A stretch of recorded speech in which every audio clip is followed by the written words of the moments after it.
What's up guys, thank you for checking out this video. This is going to be a quick thing. It's not an in-depth tutorial, but I wanted to show you how I approach running Ableton with my Helix in a situation where I'm music directing for the weekend, or if you're at a church where you don't have a huge team of people who can fire clicks, or your drummer doesn't feel comfortable, whatever.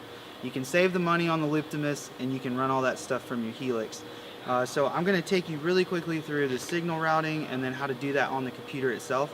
And hopefully this is something you can apply for your church environment on Sundays. So let's get into it. Okay, so as I've told you before, this thing is extremely dirty, so pay no attention to the amount of dust that's on this. But essentially what you want to do to set up these channels right here, these patches, is you want to go into your command center. Whoops, wrong button.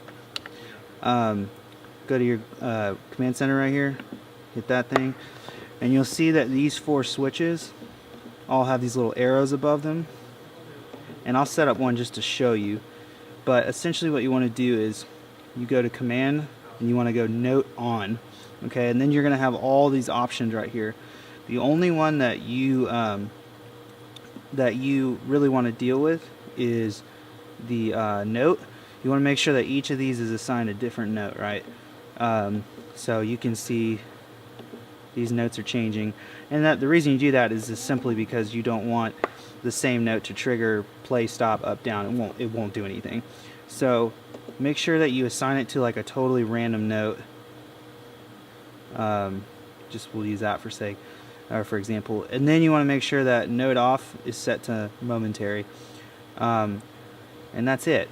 So I'm gonna do none, so it doesn't change my current thing. I'll just hit back here. So then now you have these things set up, and then I've just labeled them. So you'll see, like, if I tap that, it goes back here and you can see these, and I've just, under customize, you just want to change whatever you want them to be named. You can do this on the computer too if you're using Helix Edit. Let's hit home here. So that's all you have to do on this side, and then hook up a USB cable into your USB out or USB in on the back of the Helix. And yeah, and then you're ready to go, and then from here you got to go over to the Mac or PC and set up your MIDI stuff. So let's look at that next. Okay, so I thought the easier thing would be to just show you on the computer itself how to do this, just because the lighting on stage right now is not great.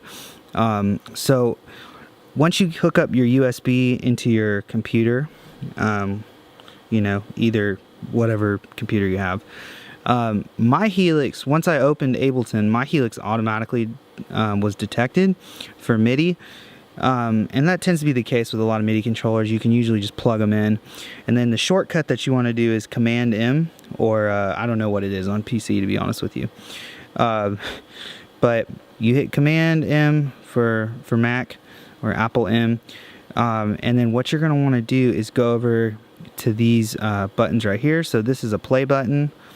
And I tell you what, I'll just go ahead and close these out so you can see how this works. I'll just delete these real fast.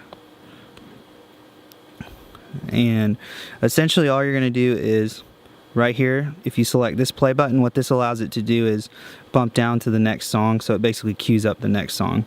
So you don't have to like click up and down every time. So I'm going to hit play on my Helix, and you can see that it just changed, it just assigned it a MIDI value. Okay, next I'm going to go to the up and down, hit up for that arrow, and then I'm going to hit down for this arrow. Okay, and then finally all I have to do is go to my stop button, select it, and hit stop. And that's it. And then I just hit Command M, and I'm just going to check and make sure that everything's working. And you can see it's moving up and down. If I fire one of these, the click is rolling, and ultimately I can hit stop, and we're good. So that's it on the computer side. So that's it, guys. I hope you enjoyed the video.